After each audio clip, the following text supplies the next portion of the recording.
Yes. Once you're here in the hot seat, you can explain the... Just to reiterate that we are dealing with the natural hazards chapter on Tuesday, so you will get a lot more detail about this. This is really just to show you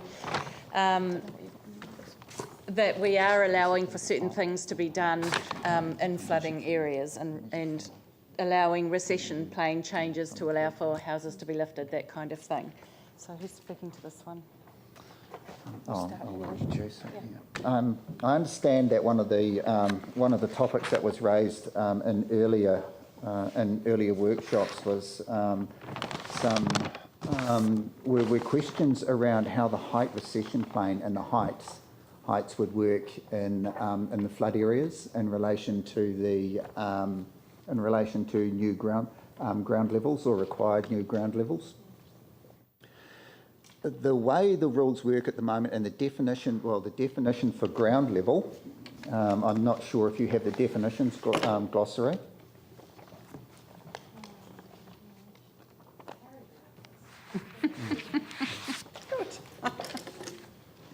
And if you don't mind, I'll read it to you. The ground level definition is means the level of ground existing when works associated with any prior subdivision of the land were completed, but before filling or excavation for new buildings on the land has commenced, except, and then under A, within a flood management area, the ground level shall be taken to be as per the minimum floor levels required in a flood management area minus a freeboard of 400 millimetres.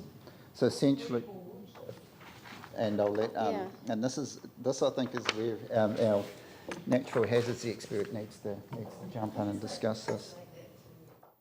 What it means is that the ground level for the purposes of measuring height and height recession planes will be taken from the minimum ground level, the minimum floor levels required in the flood management area, and but 400 millimetres lower than that.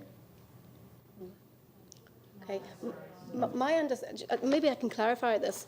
My understanding from talking with the resource consent planners a lot more recently is that they don't prefer this definition. What they prefer is something less prescriptive in the definition of ground level, but put it in the exception for minimum floor levels, saying that the council is going to calculate what you could achieve prior in terms of your envelope for your building, allow you to go up to your minimum floor level and then keep that envelope that you had at that lower level at that higher level. So the idea is to try and move away from having it prescriptive in the definition of ground level, but have it as part of the exception. So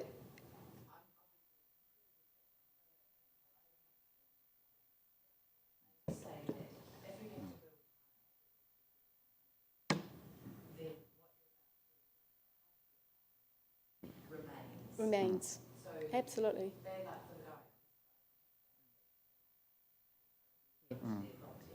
Absolutely. That's yeah.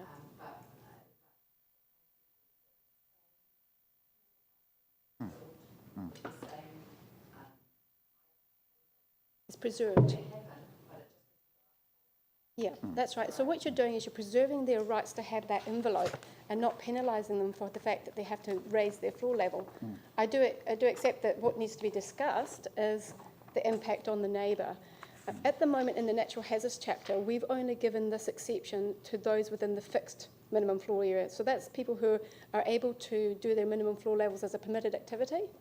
We haven't given this exception to those who are going to be a restricted discretionary in terms of their minimum floor levels anyway. So a large part of the city is still in the flood management areas that are not a permitted activity.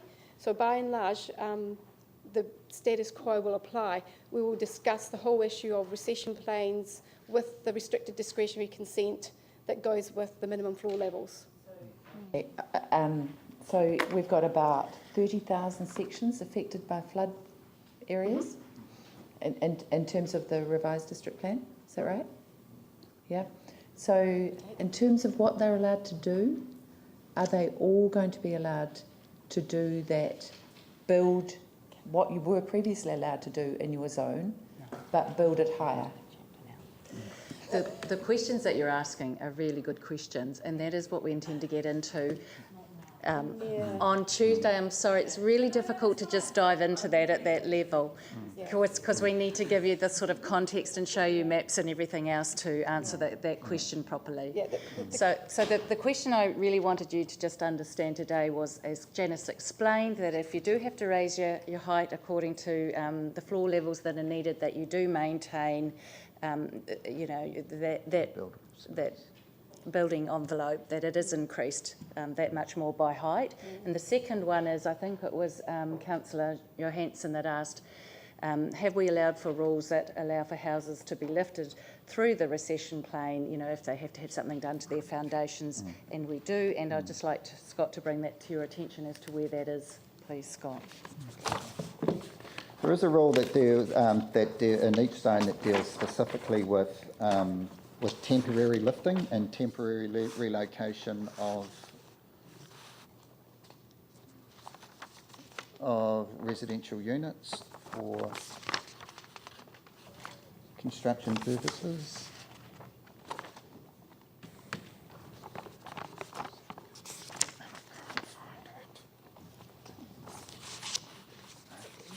No.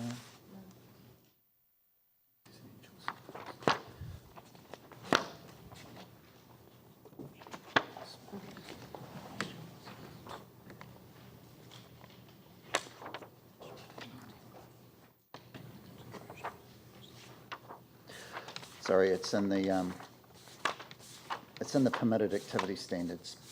So, Page 52.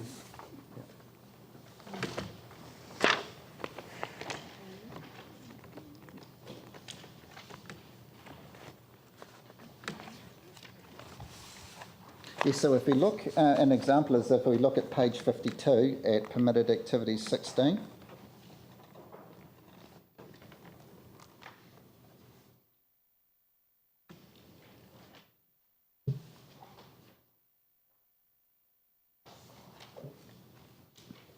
And there's where it refers to the temporary lifting or moving of earthquake damaged buildings where there is non-compliance with a number of standards. Those being height, site coverage, outdoor living space, daylight recession planes, setbacks from internal boundaries. Now we recognise that there are times when buildings are going to need to be raised or moved or during the repair process, and it would be inefficient or unfair to require a resource consent for those circumstances. So we've made it a permitted activity for the temporary relocation. Because so what's happening now in flood management areas, flood risk, where we've got flood risk, they're lowering the buildings. They're lifting them up, cutting the foundations and lowering them. They don't need a consent. They've got MB guidelines, and because there's a degree of flexibility within a certain level, they can get away with it. It seems crazy to me that anyone in a flood-prone area should be able to have their house lowered as part of the earthquake repairs. It just seems nonsensical. So can you just help me understand why people shouldn't have to have a consent, given the kind of dodgy practices we're hearing about and seeing in areas that, you know, just defy logic, really. So is there... Can we come back to you on that as part of the natural hazards chapter? Because I need to understand a little more information. So as I understand it, really simply, at the moment, if you're doing work to the foundations of a house, like an earthquake repair, MB have some guidelines. And, you know, whatever you, in terms of the builder's view, they can basically use those guidelines to get around the need for any sort of building or resource consent, which effectively means they can do what they want. In some cases, that means they're lowering houses in flood zones. In other areas, they might be doing other stuff that, you know, but we just wouldn't know. So it seems to me that there's a kind of a principle that if you're lifting a house off the foundations or changing the height of a house, there should be a trigger for... Is this permanently you're talking? Yes. Permanently, okay.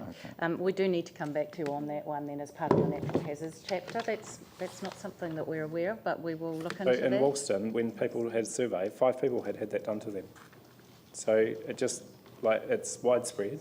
And do you have the addresses of those people? Perhaps you could well, send Mike that to me Gillilly's later. aware of it because he's met with them, so we're working with him over it. Well, the only reason I raise it is I'm really concerned about people, even if it's earthquake repairs, not having the requirement of getting a consent, particularly in the flood areas. There might be other areas that you might want to have a need for a consent. Okay, we just need to understand a little bit more about the details of those cases, so I will contact Mike Galuli and we'll talk those through, Yeah, I and mean, we'll have a response for you on Tuesday. That would be great. Cool.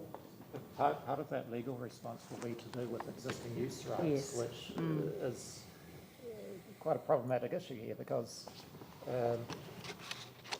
yes, we can change the provisions and the requirements in the plan, but if someone has existing use rights, they can rely on those existing use rights. They don't need to comply with the new plan. The question that immediately comes to mind with the situation you've just described is, does lowering floor levels in the flood management area mean that someone still has existing use rights if they're increasing the degree to which that house might be subject to a flood risk? Yeah, So that's the sort of thing we're going to be looking at. they're automatically extinguishing the existing use rights.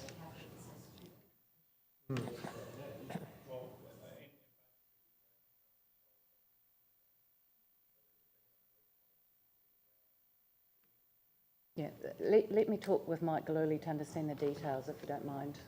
We'll bring that back on Tuesday. It's 5 to 4, Madam Chair. Is there anything in particular that these were the key issues that were raised through all the comments that we got back, but obviously we haven't touched on all of the red areas within the plan. We've done a lot more work to review things and consolidate things and clarify a lot of the chapter. Is there anything else?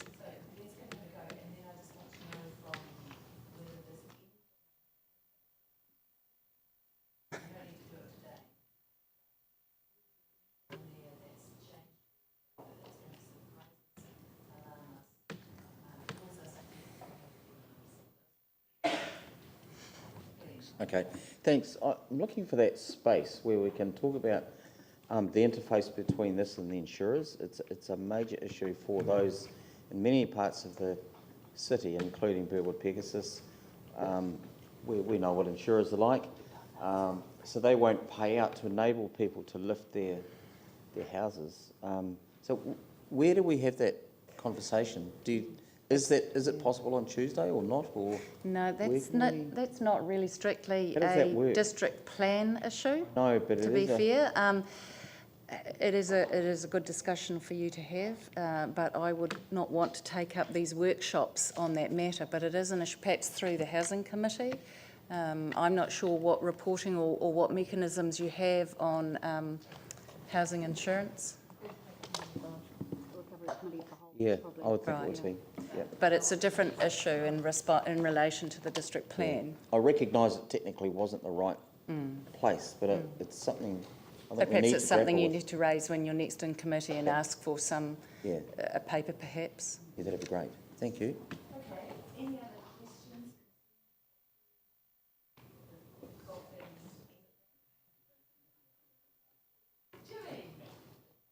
You mentioned earlier, if based on this district plan criteria, if consider to avoid a flooding, minimal flow in the height is 400 meters, but if affect your neighborhood, how to mitigate this reverse effect? As I said before, it would be really helpful if we could not answer those kinds of questions here now with just a few moments left, because you're having a whole workshop on it on Tuesday on the natural hazards chapter. And it's very difficult to answer a question like that quickly without the background. Very quick. Thanks. It's 2 quick questions. Thanks for the list of plan changes. I think what we wanted to know is just, out of any of these that you've given us, are there any significant changes or the scale of changes in the proposed plan? And the second question was, what's happening with Woolston? I thought we wanted a kind of discrete piece of planning work around Woolston. Have we got Nothing is happening with Woolston at the moment. There has been a response given to you that we can certainly deal with Woolston after this process of the district plan, but we just don't have the resourcing to do that now. With respect to the private plan changes,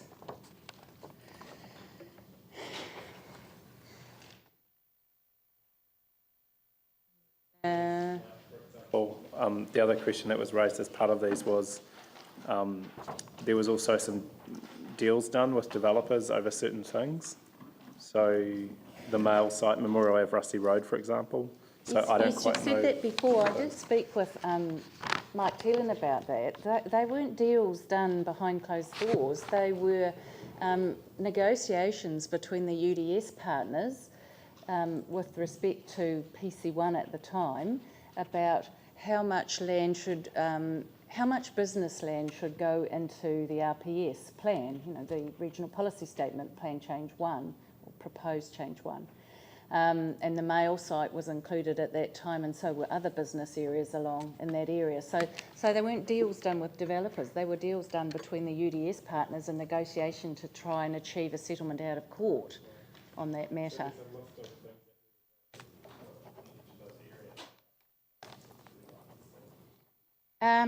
Well, yeah.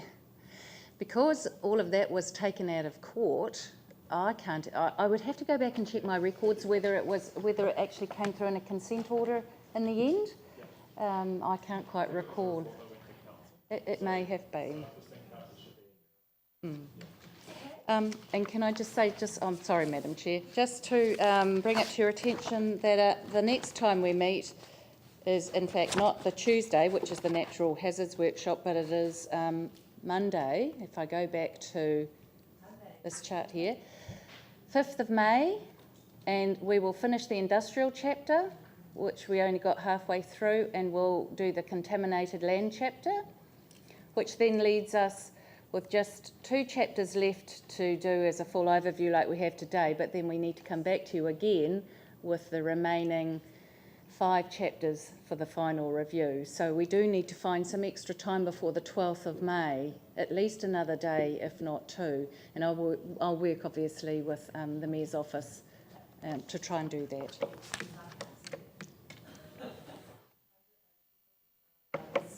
Well, that's right. Well, then something needs to happen to the process and the timeframes. It's fine. Thank you. Thank you, everyone. Thank you. Thank you, Madam Chair. Well done.